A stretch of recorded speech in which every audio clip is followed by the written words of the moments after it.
The New World Order. Those are the roots of trouble. I imagine that right now you're feeling a bit like Alice, tumbling down the rabbit hole. Let me tell you why you're here. You're here because you know something. What you know you can't explain, but you feel it. You felt it your entire life. That there's something wrong with the world. You don't know what it is, but it's there, like a splinter in your mind, driving you mad. It is this feeling that has brought you to me. This is your last chance. After this, there is no turning around. You take the blue pill, the story ends. You wake up in your bed and believe whatever you want to believe. You take the red pill, you stay in Wonderland, and I show you how deep the rabbit hole goes. All I'm offering is the truth, nothing more. For we are opposed around the world by a monolithic and ruthless conspiracy that relies primarily on covert means for expanding its sphere of influence, on infiltration instead of invasion, on subversion instead of elections, on intimidation instead of free choice, on guerrillas by night instead of armies by day. It is a system which has conscripted vast human and material resources into the building of a tightly knit, highly efficient machine that combines military, diplomatic, intelligence, economic, scientific, and political operations. Its preparations are concealed, not published. Its mistakes are buried, not headlined. Its dissenters are silenced, not praised. No expenditure is questioned, no rumor is printed, no secret is revealed. But I am asking your help in the tremendous task of informing and alerting the American people. And now, welcome to another episode of Down the Rabbit Hole. Here's your host from federaljack.com. It's Popeye.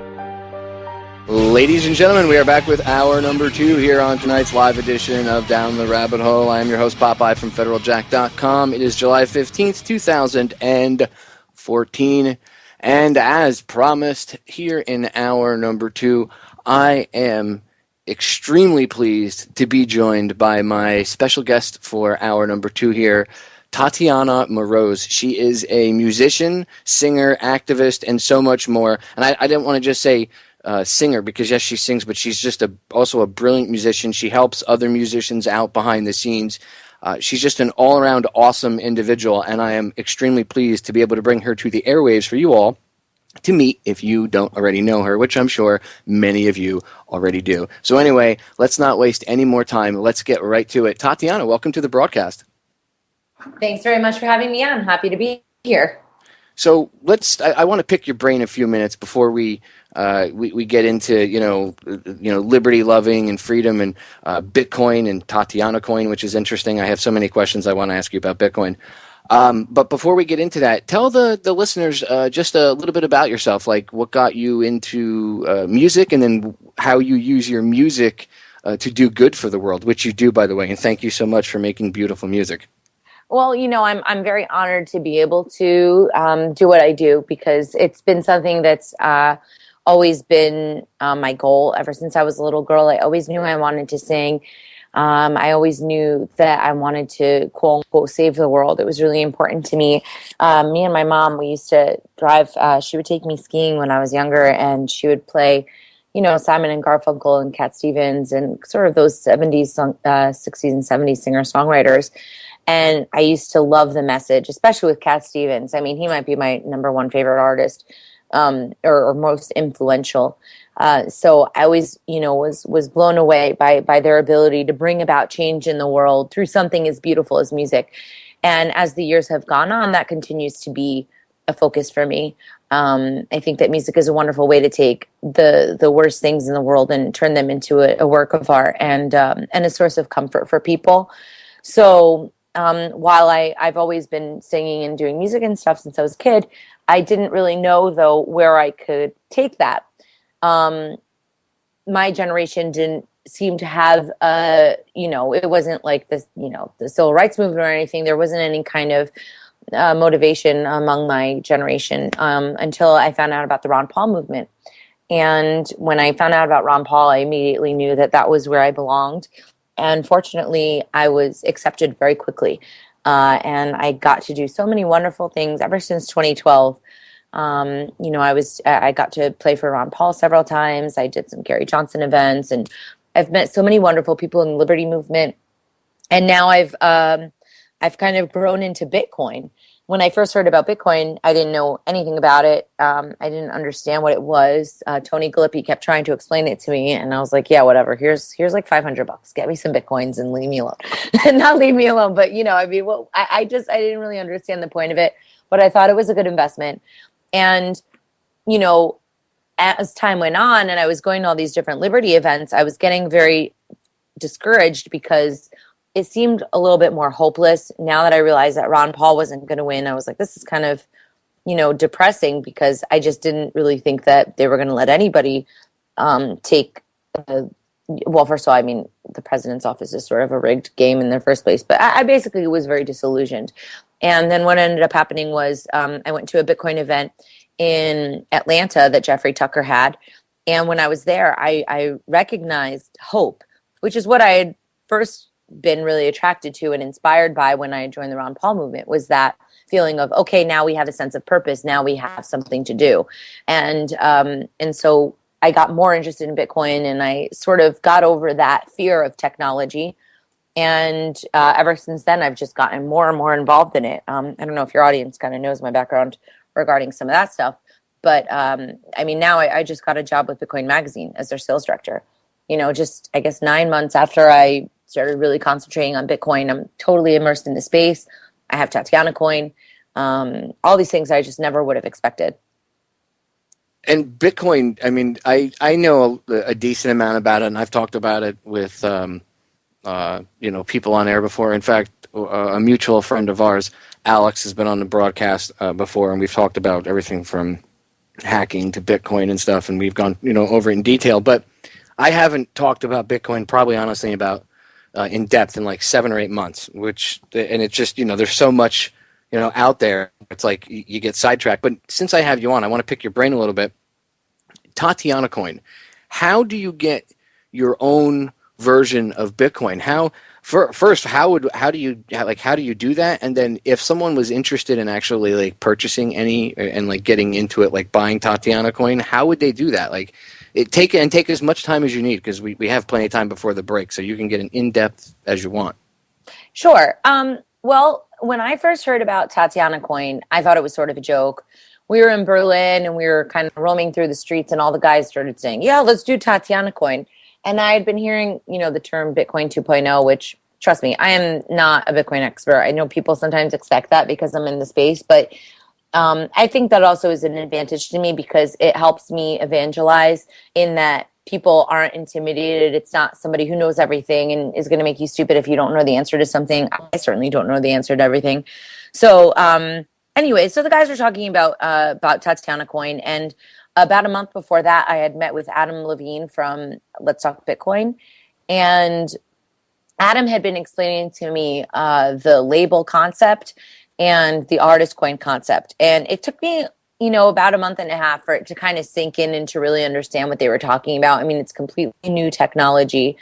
But one way I like to explain it is it's sort of like an Indiegogo or a Kickstarter campaign. So when they had something called Oculus Rift, it's like a 3D glasses thing. People donated through Kickstarter $2 million to Oculus Rift. And what did they get for their $2 million? They got a t-shirt, they got, a poster, they got like stupid stuff. Who cares about those things, right?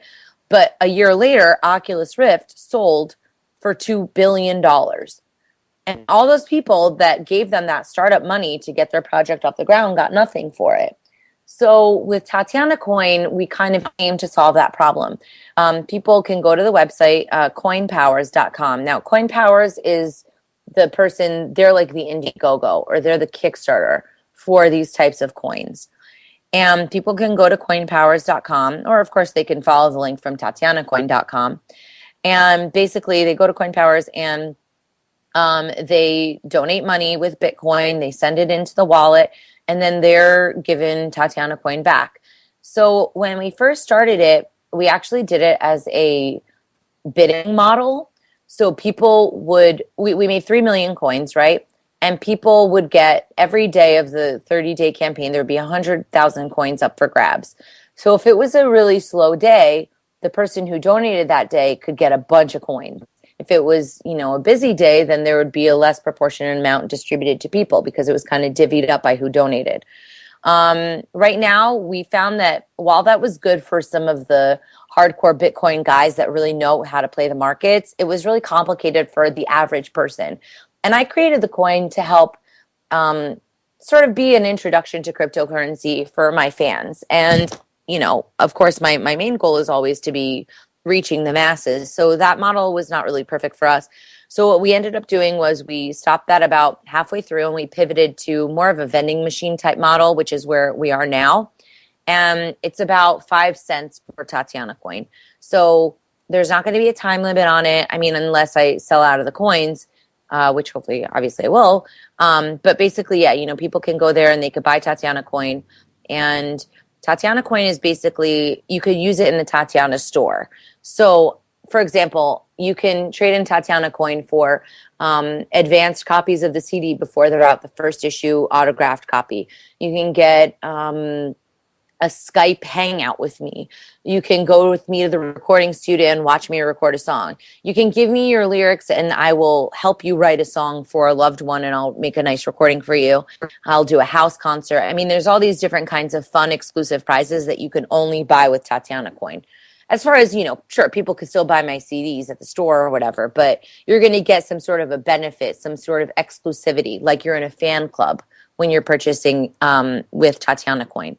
And the nice thing with Tatianacoin is that it's very flexible. So say you didn't want a t-shirt, you're not locked into that anymore. Now you have a token that you could transfer to somebody and you can use it whenever you want. You can get some more coins and get a different prize. So there's like more flexibility. And also, if, for example, there's only 3 million Tatiana coins and my Tatiana coin holders want to be able to sell their coins for a higher value, by promoting me, that means that there's going to be more people that want Tatianacoin, which will drive the price up of Tatianacoin. So people can even look at it as a way to make money. If they get bored of me and they just need to sell their Tatianacoin, they could potentially be making more money off of it. Although I don't really think that that's the main reason why people do it. I think that people do it because they support what I'm doing. They believe in my project. It's not like a mining thing. The value is based on the content that I create.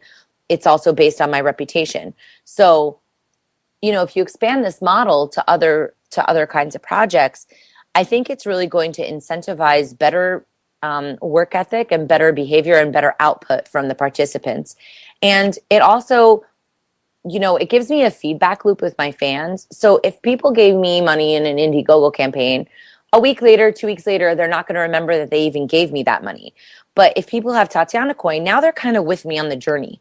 And I think it builds a much better relationship with my fans, which I really appreciate and they really appreciate. I mean, don't you have favorite artists that you want to kind of interact with constantly? And I don't know. I mean, it speaks to the way that we interact with music.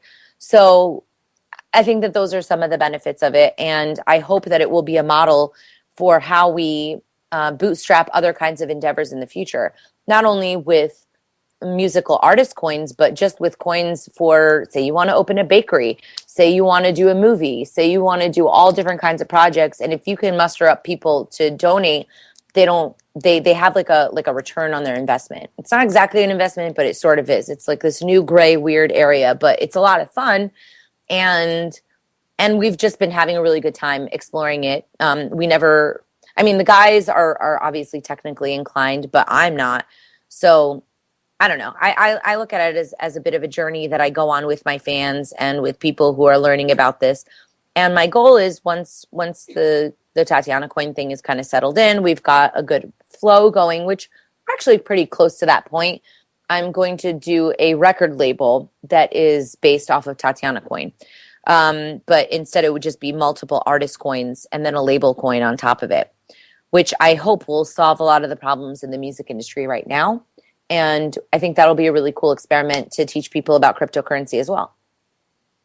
Yeah, a lot of people are afraid to get involved with cryptocurrency just because they don't know about it. It's like anything else. It's new and scary, and the news media has done a decent job of frightening people away from it, just like they do with gold, silver, and anything else that's the alternative to the almighty greenback. You know what I mean? Mm-hmm. Yeah, and that's why. But that's why I think Tatianacoin is cool, because people are already used to Indiegogo. They're already used to those kinds of things. And at the end of the day, if they donate $20, I'm not. I mean, I may just.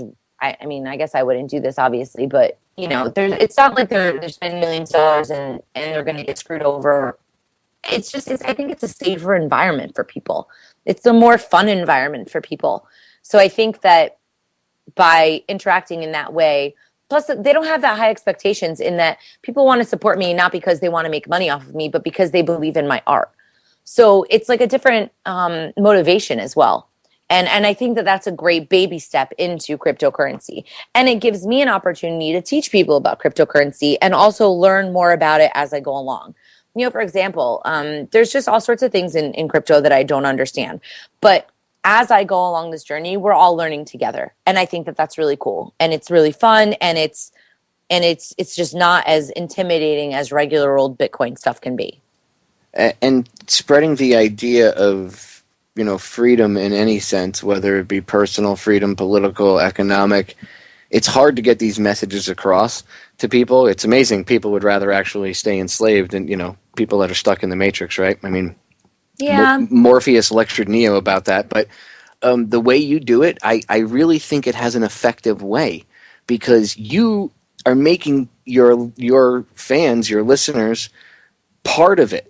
You're interacting with them. I like that. I do that in my own way. There's a lot of times that, like, when I do a radio show, if I do it that's like an educational broadcast, something that I consider educational, I try to make it fun and interactive so that they want to listen, And I think it's thinking outside the box like that helps get these messages across. And I think that's one of the reasons people like you. Plus, you have an awesome personality, so that helps too. I mean, you have to be a good presenter as well and be able to get it across. I mean, because that's just as important. I mean, if you have somebody talking in very monotone, voice that doesn't have any passion or any brains behind what they're talking about, it's like, Yeah, and I mean, I appreciate that, and that's definitely what I'm going for. So it's been really cool just exploring it, and it is a fun thing. I mean, this is an exciting technology. When you hear about the blockchain, you're like, can I just leave the room because this is dull? But if you do it and you interact with people in a musical way and you make some jokes and sometimes you do something stupid and then you laugh about it, I mean, that's the kind of environment where people feel comfortable, where they want to hang out. And that's what we're trying to do is bring more people into this and make it as accessible as possible. And that's a good thing. Again, people are very afraid to even think about cryptocurrency. I find they're afraid to even talk about it. And I didn't even know there was a Bitcoin magazine. So I mean, that's good. That way people can actually. And is it just online, or is there actually like a physical, actual printed out magazine as well? Oh no, it's a beautiful magazine. It's been, I think we're gonna do issue 23 is coming up, so it's been around for a while. And it's one of the most respected magazines in the space, one of the oldest magazines in the space, and I'm quite happy to be a part of it because it allows me to evangelize Bitcoin in a new way. I'm not, I always journaled and stuff like that, and I've written blog posts, but this is sort of encouraging me to contribute in that way. And also it gives me the ability to share the stories in Bitcoin and in Liberty, for that matter, that I think people need to hear about. What you said before with the media making Bitcoin into this big scary monster. There's not only big scary monster stories about Bitcoin. There's so many wonderful, inspiring stories. And by being a part of this forward-thinking group, I mean, I love the staff over there. I'm helping to shape the perception of Bitcoin on a larger scale than just if I was singing. If somebody doesn't like my singing, maybe they like heavy metal music or something. So I'm not going to necessarily reach them, but I have a much larger platform when I'm working with the magazine. And so far it's been really rewarding, and it's totally new for me. Most of my experience has been in music, and now I'm in publishing. So it's great. It's a lot of fun, and I'm happy to give a forum to those stories that I really admire, and to the writers that I think are doing an incredible job telling those stories. Yeah, I didn't even know there was a Bitcoin magazine until I Well, now had you know. yeah, and then when you had said that you had gotten a job there, I was like, oh, interesting. Did not even know that there was a publication. I had no clue that it even existed. See, but that's what we need. We need the public itself, the general public needs. They need to have access to this information because, like I said, nobody really knows about cryptocurrency. And I mean, although it has gone up, I mean, Bitcoin's jumped dramatically from what it was when it first came on the scene. It Hmm. has even bigger potential if more and more people used it, and it would be more and more freedom from the printed dollar, which is really what it's killing this planet. It's destroying this country, but it's also killing the planet as a whole. It's not that I hate the dollar or capitalism or anything else like that. It's just the love of money, not really the money itself, but it's that lust, that quest for that money and that almighty dollar. And I think to a certain extent, Bitcoin frees people because it's almost like a barter system with Bitcoin because it still is currency, but I guess because in my eyes, because the government doesn't really, the government's arguing with itself as to whether or not they believe it's a currency or not. I still look at it like almost like a more of a feudal barter system with Bitcoin and things like that and alternative currencies like that. And then I look at the current system, and that's not really saying it in a bad way either. I think that's actually a better way to do it. I think there should be alternative currencies. I'm actually a fan of the old-fashioned barter system. I don't have a problem with that either. I think anything would probably be better than the debt slave-based system that we currently have. You know what I mean? Yeah, absolutely. I mean, the Federal Reserve has always been my enemy. Um, because if you don't have money and if they're stealing from you and you have no control over that, then they're always going to have a distinct advantage. When you participate with Bitcoin, you don't even have to argue with them. You just withdraw your support. And you don't have to have your money inflated and used to kill people all around the world and your money used for projects that you don't support. So while I think that we probably will end up having to pay taxes by using Bitcoin, at least we're not dealing with the inflation tax. So and it's not even just like the money system for Bitcoin. I mean, Bitcoin is just step one. That peer-to-peer network has so many opportunities. For example, a friend of mine, Pamela Morgan, I always mention her because I think what she's doing is incredible. She talks a lot about Bitcoin 2.0 and its applications with law and with smart contracts and potentially making juries sort of like instead of having to go to court, you can have juries voting through the Bitcoin protocol. I mean, it's definitely something that I'm still learning about, and luckily she's good at explaining it. I need to listen to her a few more times in order to really convey the message, but there are a lot of different opportunities opening up. There's a project called Made Safe out in Scotland, MAIDSAFE, that is basically going to solve a lot of the spying issues with the government. And they have a lot of different plans for that to help with music piracy, for education purposes, to remove propagandized news. Bitcoin is step one of many, many, many things. And I look at it almost like the internet when it first came out. So I'm really, I don't know. I just feel very fortunate that I'm able to learn about this stuff, especially now with the magazine, because I'm going to be getting all the inside scoops. So in 6 months, if you have any questions about Bitcoin, I hope that I will be able to answer them all. But for now, we're in this journey together.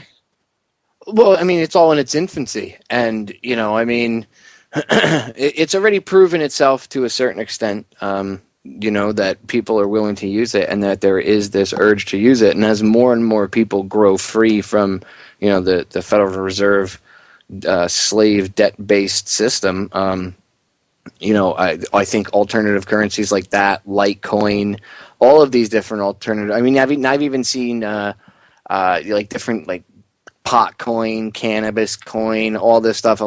Apparently, some of the at least in the Colorado community.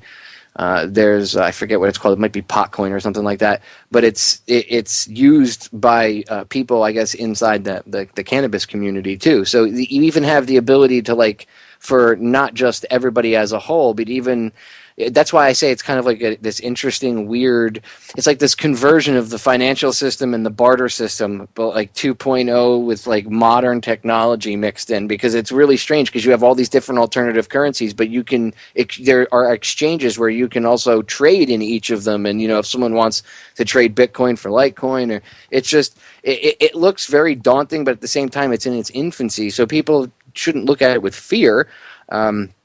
I would say more curiosity than anything else. Like, just be patient. Don't rush into anything. Make informed decisions, just like you would investing in anything, really.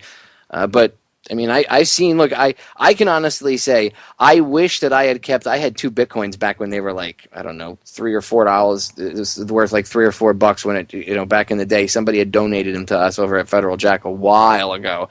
And when they were worth like $20 or $30, I had needed to cash them in because I needed the money to buy. Yeah, I needed the money to buy blank DVDs for a street action that we were doing where we were giving out free DVDs, and I didn't have any DVDs. I couldn't get anybody to donate the money, and I was like, well, I have those 2 Bitcoins, and I cashed them in. And then like a year and a half later, they were worth like $2,000, and I was like, Arr! I was so pissed. Yeah, that's a rough one. But you know what? People, when they think of getting into Bitcoin now and they say, oh, well, I missed the boat. Now, obviously, I'm not a financial advisor, blah, blah, blah, but I'm very bullish, I guess is the expression, on Bitcoin. And I think that we're still at the infancy of the technology. So I don't think that people should get all daunted. And besides that, I don't know, yesterday it was at like 625 or something like that. You don't have to buy 1 Bitcoin for $625. If you have $20, you could buy a portion of a Bitcoin, and even set aside $10 a week to buy into Bitcoin a little bit. I think that it's a very fast growing investment. And I think that if you don't look at it on the day-to-day price basis, if you look at it on a yearly basis, it's growing exponentially. So I think that people can still definitely get in, and they shouldn't be discouraged. And I don't know. I mean, just because it's 600 and change doesn't mean that it's not going to be a lot more. I mean, still cheaper than as gold. with anything, absolutely. And also, gold just took a huge hit in the past 2 days. Gold just dropped like $40. Silver took a hit. So I mean, nothing is secure. Gold can still be manipulated, as can silver, as can paper currency. So it's harder to manipulate these alternative currencies, at least to a certain extent. I'm sure once they figure out, it'll become legal, Tatiana, when they figure out A, how to tax it, and B, how to manipulate it. I'm going to cut us off right there because I can hear the brakes sneaking up. Ladies and gentlemen, do not go anywhere. We have another half hour. Check out her website, Tatianamoroz.com. We'll be right back. We are back, ladies and gentlemen. Final segment, tonight's live edition of DTRH. Make sure, as I said, you go check out Tatiana's site, Tatianamoroz.com, Tatianamoroz.com. Go check her out on Facebook, Twitter, YouTube. In fact, Tatiana, before we get into it, because I don't want to forget, I'll have you plug it at the end. But I have a tendency to go, long-winded with my guests, and we get into really good conversations. And you are one smart cookie, so I know that the chances of getting sidetracked into a really deep conversation are there. So before we do, plug your Facebook, Twitter, YouTube, and pretty much anything else that you want to plug.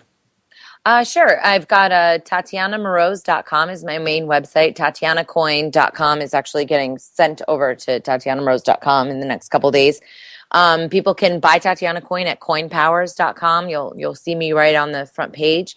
My Twitter is Queen Tatiana or Tatiana Coin. And on Facebook, I'm Tatiana Moroz Music. And I think that, and my YouTube is Forevermore Tatiana. So if people want to kind of see some music videos, I did some stuff.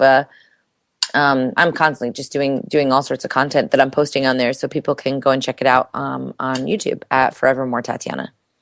Good stuff. Yeah, I wanted to make sure I had you plug your stuff because I have a tendency, like I said, to get long-winded. And if I have an interesting guest like yourself on, I know we'll get sidetracked and I'll look up and we'll have 30 seconds left. So I wanted to make sure we plugged everything. So final segment here. I want to talk like positive stuff with Bitcoin, because not so much to sell the idea of Bitcoin, but to show people that, look, they're not only, okay, it's a cryptocurrency, but there are positive things being done with it. And you were telling me during the break that there's a group doing something for homeless people here in Florida with Bitcoin. So what's that all about? Yeah, well, a good friend of mine, Jason King, he has something called Sean's Outpost, which is down in Pensacola, Florida. It's one of the most, I guess, well-known Bitcoin charities, but basically, they accept Bitcoin and it's sort of like a homeless sanctuary. I think it's like 10 acres down there. And basically, they're providing the homeless people a place to live. They're giving them something to do. I'm really looking forward to actually visiting when I go down there. But people can go to Sean's Outpost and find out more. But basically, the homeless people are looked at like trash, and they're not trash. A lot of times, in fact, they're veterans that were forced to go into the war. Thanks very much, U.S. government, and then they're all of a sudden forgotten, and that's just vile. We have to take care of the most vulnerable in society, and Jason and his wonderful family of people that are helping out down there are all. Working hard to solve that problem and to give solutions. They're actually branching out to different locations. They believe that they opened one in Dallas. They're going to open one in Vancouver. So they're definitely making an impact. And that's just one of the many charities in Bitcoin. My good friend Connie Galippi, she has a charity called BitGive. And BitGive does a lot of really good work. There's Bitcoin Not Bombs. A good friend of mine, Angela Keaton, she works at antiwar.com. And antiwar.com has had a lot of great success using Bitcoin. There's a case right now that I guess the ACLU is handling for them where the FBI was illegally, maybe it was CIA, I don't know, one of those alphabet soup people. They were spying on them and recording their activities, which is, of course, not right in the first place. But people can donate anonymously now to that cause, and they don't have to fear that the government is going to target them. So I think that there's a lot of opportunities for people to use Bitcoin to donate. Then there's also just peer-to-peer donations. You can, for example, Free Aid, they were raising money for I guess it was in the Philippines. There was some sort of typhoon, or it wasn't a typhoon. What's the other word? Tidal wave?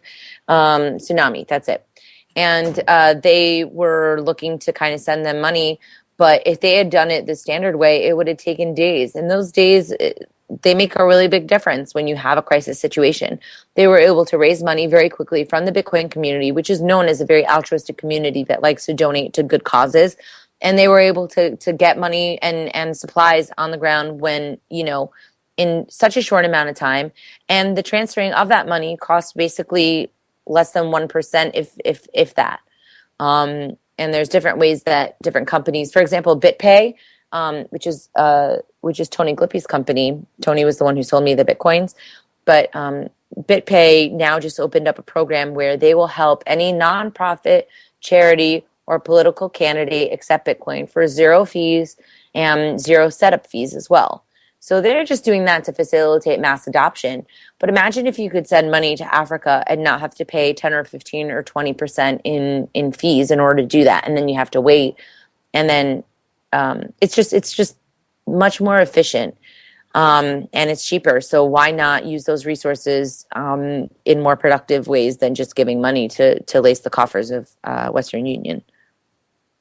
Yes, and other organizations as well. I mean, even if you try to wire money from a bank account to a bank account. And it takes so much time to do it. I could send my friends Bitcoin and they'll have it in 15 minutes. It takes a couple minutes for it to process. So just to be on the safe side, within 15 minutes, I could send money anywhere in the world. And also, for example, in Argentina, Bitcoin's really popular there. Why? Because the government is printing money like it's going out of style, much worse than the United States. So how can people how can they hold their wealth if, everybody's not a financial advisor. They're not all going to speculate. They're not all going to make these big investments. Some people just like to put their money in a bank and leave it there. But if the government is printing money and it's devaluing the currency every year, that's a terrible idea. So people can hold their value in Bitcoin. So there's a lot of different ways I think that it's helping. Here's another good example. There's something called the Women's Annex. I just met with Fareshta. She's one of the co-founders or main women. I guess there's 2 women who run that organization. And they have women writing for their website all around the world, and they pay them in Bitcoin.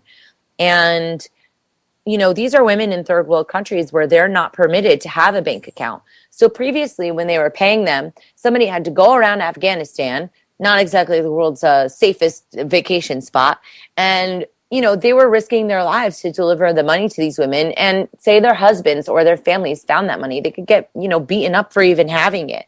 Now with Bitcoin, they get the money instantly, and they can keep it safe.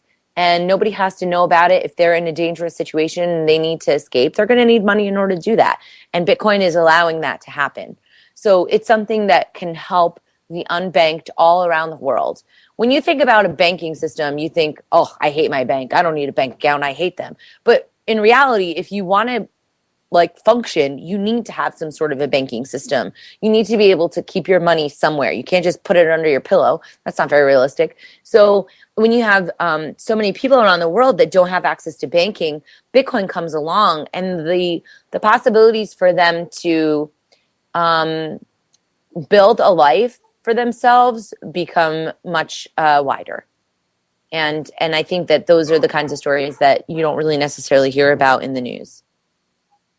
I wholeheartedly agree. That's why I wanted to get into that with you, because when you told me that, first of all, when you told me about the homeless thing going on here in Florida, I had no idea about it. And then you said, oh yeah, and there's a lot more positive solutions to Bitcoin, and of course there are. It's just, again, because I don't think about it that much. I don't get into Bitcoin that much. I'm not exposed to it. And it made the light bulb go off in my head. Like, wow, just like they were the news and the powers that shouldn't be is who I'm referring to when I say they. But when they were coming on saying, oh my God, Silk Road, people can buy drugs with Bitcoin. It's horrible. Yeah, but you're focusing on the negative, I guess, if you support the war on drugs and all that crap. But anyway, you get my point. There's a positive thing too. I mean, like you just said, people can get out of a bad situation, and if they were caught with money, they could be killed for it. Whereas if the Bitcoin is somewhere in cyberspace and they don't physically have it on them, they can get through a checkpoint, they can get through whatever and get to safety, and then have access to that money to pay whoever, or they could have paid them in Bitcoin beforehand, so there is no worrying about carrying that. However it is, they don't have to have that money physically in their pockets in that danger zone. I mean, I didn't even think about that until you brought that up, but that's genius. That's absolutely genius. It is very, very cool. There are a lot of opportunities that are open to us now, and it's also really fun. It's fun to use Bitcoin. There's, for example, this is another charity. I was trying to think if I had missed over anybody because there's so many good ones. Bitcoin Not Bombs. They're kind of working with Bitcoin to spread the anti-war message as well. They work very closely with anti-war. But there's one called Bitcoin 100, and if you're like a regular charity and you want to start taking Bitcoin, if you set yourself up to accept Bitcoin, they'll give you $1,000 just for doing it. And there's no strings attached. So people can check that out. There's all sorts of different opportunities opening up. And, and that person to person really gets at the crux of what we're facing, right? We've got all these borders and we've got all these barriers between us, not even, country borders, but just there's barriers among mankind. And I think that one of the key things that has always helped people overcome racism and sexism and all the other things is getting to know people on an individual level. So when you start thinking about things peer to peer, you're looking at people like people instead of a color or a sexual orientation or, any of the other things that kind of divide us, he's an Englishman and I'm an American and I don't like this sports team. It becomes a more connected world. And I think that that's something that mankind has wanted deep in their hearts for a very long time. People have fought very hard for just the betterment of society. And this is going to allow us to do that in a way that hasn't, I don't think most people could even fathom or could have imagined that this is how far it would come and this is what it would look like. Well, like I said, I had no idea that there was, people, obviously, yes, as I said before, it can be used for good, but just hearing you say, well, that one situation alone just sticks out in my mind. Wow. How many other problems like that, could be solved in a positive way? again, it's like information is just information. It's not bad or good. It's what you do with it. It's like a hammer. You can either build a house or smash someone's skull in with it.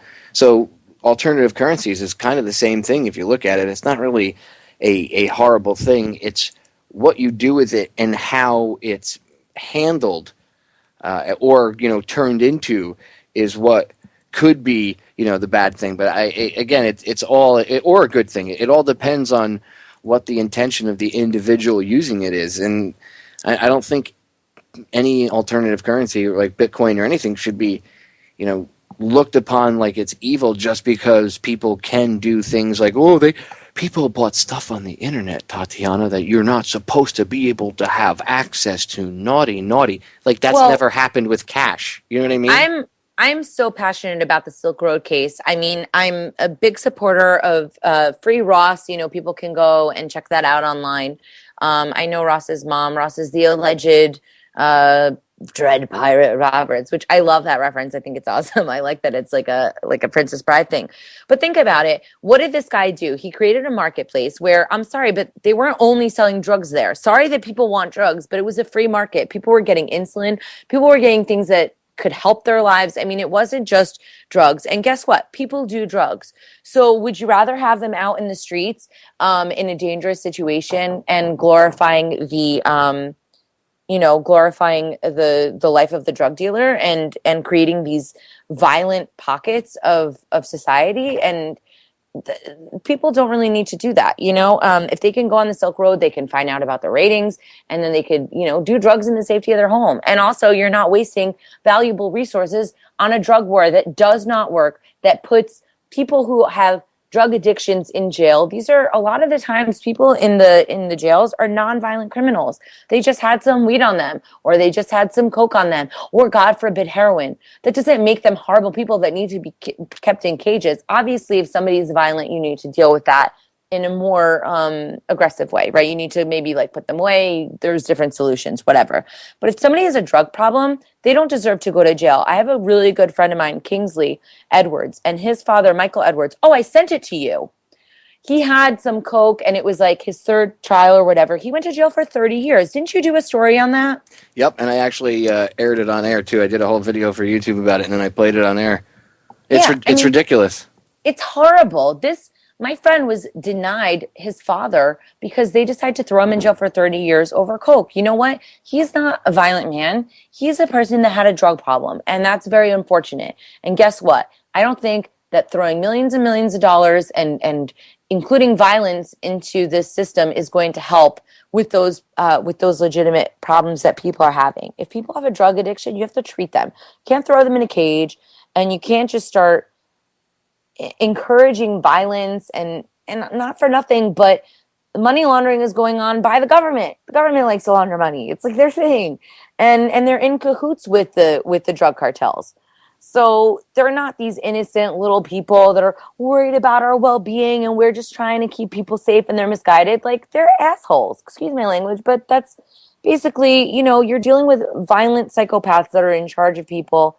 And I can't possibly support that. Not to mention that, guess what? I was talking about this with a friend yesterday. We were in the mall. And guess what people do in the mall sometimes? They sell drugs. So do we go to the mall owner and say, hey, listen, somebody sold drugs in your mall, so now you're going to go to jail? I'm pretty sure people have sold drugs on eBay before. So is the CEO of eBay being thrown in a cage and being accused of being, I don't know, what are they calling him, like a mafioso kingpin? I mean, give me a break. It's insane, and I think that they fear that people, the charade will be up. If people really take the time to educate themselves on the Silk Road case and to really educate themselves on the drug war, all of those facades will crumble and the truth will be told, and people will be freer than they were before. And I think that scares the crap out of the establishment, and it should, because their cartel is seeing its end of days, and I'm really excited about that. Yeah, so, and there's the other people that push against it too, and push for the war on drugs, or the private prison industrial complex, because their roles wouldn't be filled the way they are if they didn't have everybody getting arrested for even the slightest infraction, like smoking a joint, which is just out of control. And again, why do we treat an addiction to something as a criminal offense where you could possibly get shot and killed by the officer because the guy's on too many steroids and too much human growth hormone himself. Which isn't that illegal? Oh, but let's not look into that. I guess that's okay. But, well, look at all the kids that are going around, shooting up the schools and stuff like that. I mean, all those kids are on drugs that they were prescribed. right, What about well, the prescription drugs? What's the difference between that stuff? That stuff's horrible too, and actually has worse side effects. Worse. But that's okay because it's legal.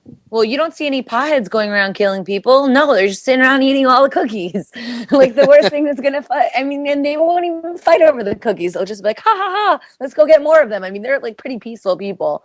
And yeah, there are harder drugs and there are absolutely, I'm not, let's all go do a bunch of drugs. That's definitely not what I'm saying. But people are going to do drugs and there are drugs that are illegal. Look at alcohol. People beat the crap out of their spouse and like go around driving and killing people when they're drunk. You don't really see that happening with pot so much. The worst thing that's going to happen is you're going to get fat, and maybe you're going to get a little slow. The only thing pot is a gateway to is the refrigerator. Okay. Yes, exactly. Seriously. The gateway drug to the refrigerator. I like that one. It's ridiculous. And, a couple of years ago, I forget who it was in Congress, they were questioning the former head of the FBI, Mueller, and they made a comment to him, and they said, and he was this guy was at least educated. The congressman was educated about cannabis to a certain degree, and he said to him, well, if marijuana is a gateway drug to heroin, then milk is a gateway drug to bourbon. And Mueller said, well, yeah, pretty much. Like, he agreed with it. So I guess that means that milk should be outlawed. Oh, wait a minute. They do outlaw milk unless it's pasteurized and sold by the companies that inject it with human growth hormone. Raw milk is, suddenly becoming illegal in all sorts of places. It's ridiculous. All the stuff, like when you were talking about Bitcoin and you were talking about the Dread Pirate Roberts, I love that reference. But when you were talking about all the things that they attack people like him for, like doing, it's amazing that it's like a cheating spouse, Tatiana, like that they start to accuse you of cheating on them and doing all sorts of weird things, and you're like, I'm not cheating on you. And then you're like, I wonder if they're projecting. That's exactly what they do. The government like projects onto these, oh my God, somebody bought drugs on the Silk Road. Okay. There's people that buy drugs everywhere. Does that mean we should outlaw cities? Or streets or cars. New York City should be shut down. And look, if we really wanted to stop drug running, they would just close the CIA tomorrow, and then that would stop a large portion of the drug running, probably about 75 to 80% of it that comes into the country. So let's just get real. You know what I mean? Absolutely. Yeah. I mean, it's ridiculous. So I don't know. It's very upsetting, and I really would like to encourage people to check out what Ross's mom, Lynn Ulbricht, is doing. If they go to free_Ross, they can, that's like the Twitter handle, and they can find out, all the websites and stuff like that. But they're really trying to get attention for his case, and I'm a big supporter of that. So I always try and mention it, especially now that, I've gotten to know Lynn a little bit better. We were on a Women in Bitcoin panel, and she stole the show with her story, because that case has a lot of implications. She, of course, explains it a lot better than I do. I barely understand it myself, but she explains how it has a lot of implications on cryptocurrency and how it will be viewed in the future. So it's not even just about him. It's about setting precedent. So I don't know. I think that people should definitely check it out. She did a really great speech over at PorkFest. I was at PorkFest a few weeks ago, and she got a standing ovation. So very inspiring woman, and I encourage people to check it out and not get too. I'm assuming that your audience isn't too anti-drugs, but in general, I mean, people shouldn't just look at it as a black and white thing. Drugs are bad, and he has to go to jail. I mean, come on, open your mind a little bit, folks, and because it could be any of us.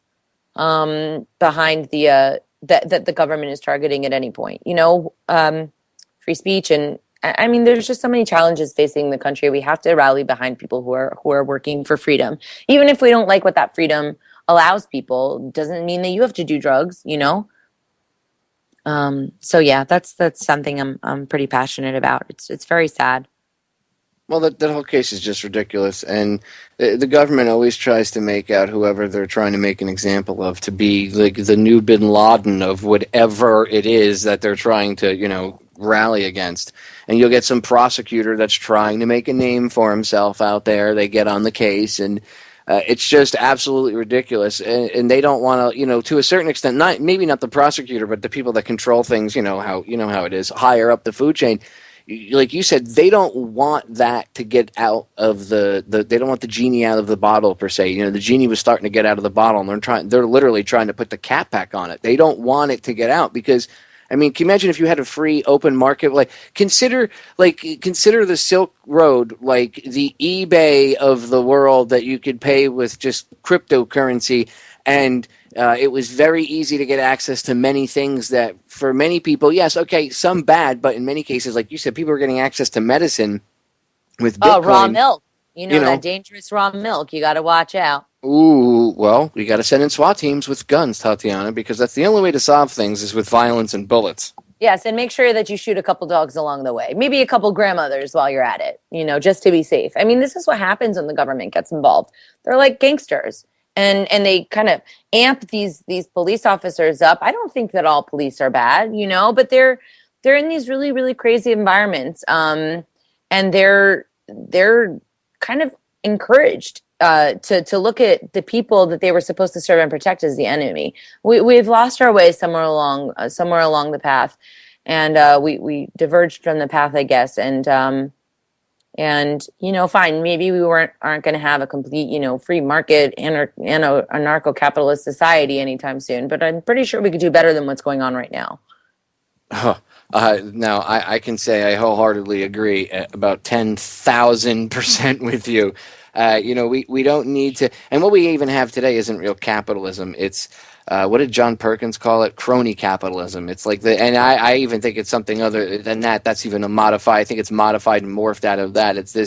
It's not true capitalism, and we can't go back to, we have to go in reverse. No, there's no going in reverse. What we can do is learn from all of the mistakes of the past and try to build something new that actually serves the people itself and, doesn't serve just a small group of individuals. And we have to stop living in fear. That's the biggest thing. We have to stop fearing everything from being afraid of Bitcoin to being afraid of bin Laden being in your friggin' underwear drawer and being afraid of each other. That's, our biggest problem. They control us via that. And if we can just get over that and realize that, we're all on the same team. Stop looking at each other like we're divided, like, she's a woman, I'm a man, or he's black, I'm white, or whatever. It doesn't really matter. Or, I'm straight, he's gay.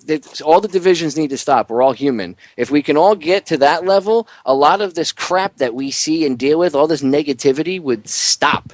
But then again, then the powers that shouldn't be would lose all of their power, and they'd become irrelevant in the blink of an eye, which, by the way, is the solution to the problem. But I digress. Tatiana, we have about a minute left.